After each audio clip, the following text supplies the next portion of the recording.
Nah, teman-teman, seperti yang Anda ketahui bahwa saham Adaro itu dan juga Adaro Mineral memang menunda RUPS tahunan hingga 2 Juni 2025. Nah, menurut teman-teman, apa sih sebenarnya yang terjadi dari kedua saham ini dan bagaimana dengan potensi dividen yang akan dibayarkan oleh kedua saham tersebut? Nah, yuk kita bahas selengkapnya.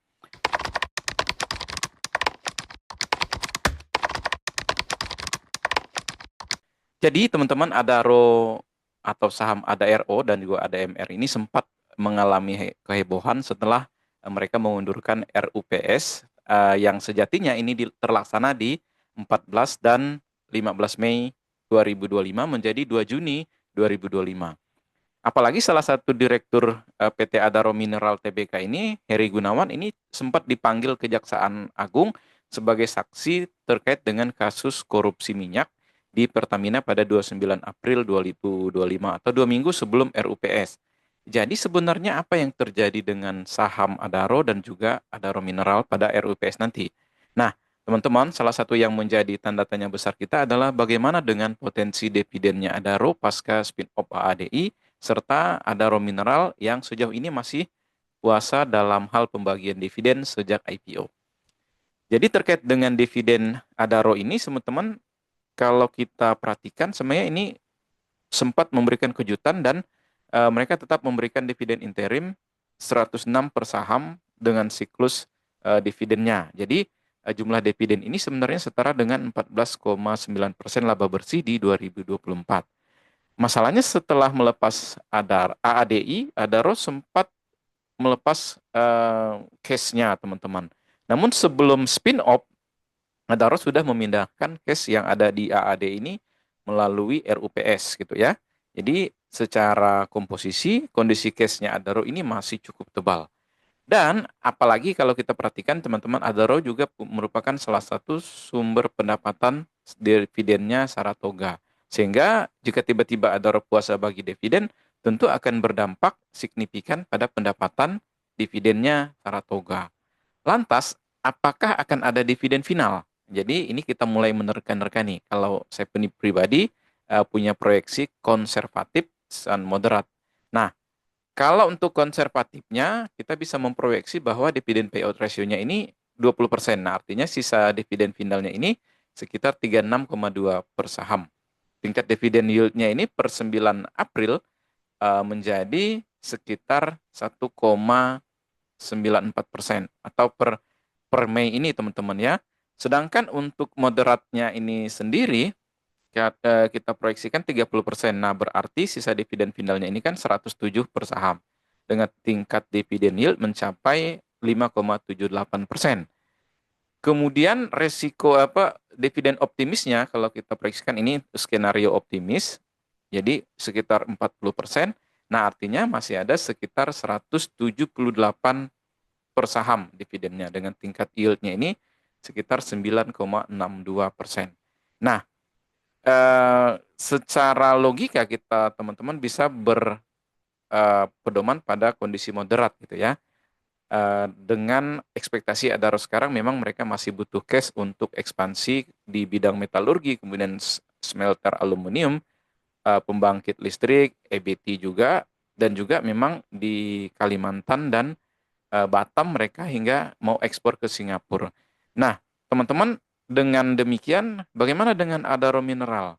Jadi, menurut perkiraan kami, teman-teman, tahun ini mungkin mereka akan puasa lagi bagikan dividen di 2024 ini. Dan baru akan membagikan dividen sekitar 2026 nanti. Nah, sedangkan untuk Adaro Mineral ini, pembagian dividennya ini sebagai guideline-nya ini sekitar 40% dari laba bersih. Berarti potensi dividennya ini sekitar 67,6 per saham. Ya, jadi kalau kita kalkulasi ya sekitar dengan harga sekarang gitu ya, sekitar 7%-an gitu ya teman-teman ya. Namun yang menarik, sebenarnya ada rencana buyback dari Adaro Mineral ini. Adaro ini Alam Tree sekarang ya. Adaro ini jadi Alam Tree Resources. Nah, jadi mereka ini sebenarnya mau buyback gitu ya. Jadi anggaran yang disiapkan itu sekitar 4 triliun. Sementara untuk Adaro Mineral sendiri belum ada rencana buyback. Nah, jadi gitu teman-teman ya, ini untuk Adaro. Dan kalau kita perhatikan, sebenarnya teman-teman ya, kalau untuk Adaro, kemudian Adaro Mineral, kemudian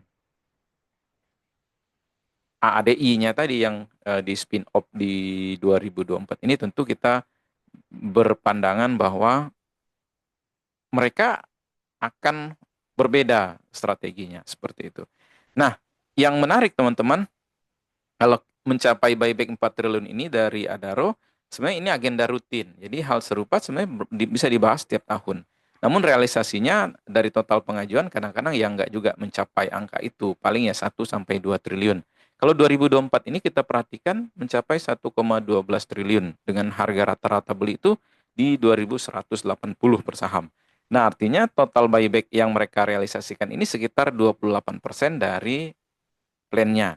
Nah, aksi buyback ini disesuaikan dengan kondisi harga saham Adaro. Nah, apakah mereka sudah berada pada area yang murah atau masih kondisi yang mahal? Oke, berikutnya kita akan bahas tentang Adaro Mineral. Nah, ini teman-teman ya. Oke, jadi ini saya tunjukkan sedikit dari pergerakan harganya. Secara year to date udah turun sekitar 25%. Nah, untuk Adaro sendiri teman-teman, kalau kita perhatikan belum ada perubahan. Nah, ini masih 14 Mei, gitu ya. Dalam pandangan kami bahwa agenda spesial dari Adaro ini adalah perubahan Adaro Mineral menjadi Alam Tri Mineral Tbk. Jadi, nah perubahan nama gitu ya. Jadi, perubahan nama ini tentu saja menyesuaikan induknya dari Adaro. Ini Adaro menjadi Alam Tri.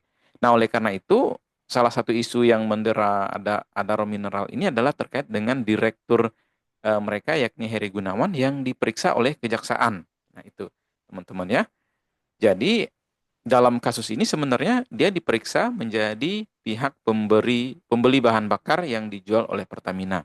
Sebenarnya posisi dari Heri Gunawan ini ketika melakukan pembelian minyak ini untuk kegiatan operasional yang dilangsungkan oleh grup Adaro dalam proses tender yang kompetitif. Dalam tender ini sebenarnya diikuti oleh Pertamina dan pemasok bahan bakar lainnya. Ya, ini sudah sejak 2015 sebenarnya. Sehingga manajemen menilai dalam keterbukaan informasi jika kasus korupsi minyak ini dia dipanggil sebagai saksi, jadi dan nggak berdampak signifikan. Oke, jadi seperti itu. Kemudian untuk AADI sendiri teman-teman ya, AADI juga eh, bisa dibilang menjadi bagian dari Adaro gitu ya, dan akan mengadakan RUPS tahunan di waktu yang tidak jauh berbeda juga. Nah, sebenarnya mereka akan berlangsung di 22 Mei. Nah, kemudian untuk rencana dividen sebenarnya dari prospektus ada indikasi belum bagi dividen. Kemudian perseroan mulai bagi dividen 2026. Namun kalau misalnya pengendali memberikan semacam kejutan pada pembagian dividen, maka guideline-nya itu ya sekitar 40% dari laba bersih. Nah, dari situ kita bisa melihat bahwa dividennya ini sekitar 985 per saham. Dengan harga penutupan kemarin di 9 Mei, berarti tingkat dividen yield-nya ini sekitar 14,2%.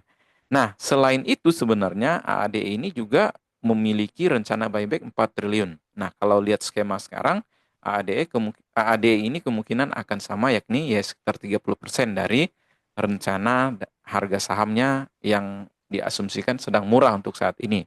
Nah, so teman-teman, kalau kita mau masuk dari ketiga saham ini, bagaimana kira-kira strateginya? Nah, jika teman-teman punya strategi beberapa terkait dengan strateginya ini, maka teman-teman yang value investing, kemudian dividend investing bisa menyesuaikan strategi dari strategi teman-teman tadi. Nah, dari informasi yang kita rangkum bahwa ketiga saham ini tentu saja berpotensi untuk memberikan kejutan pada pemegang sahamnya. Nah, jadi gitu.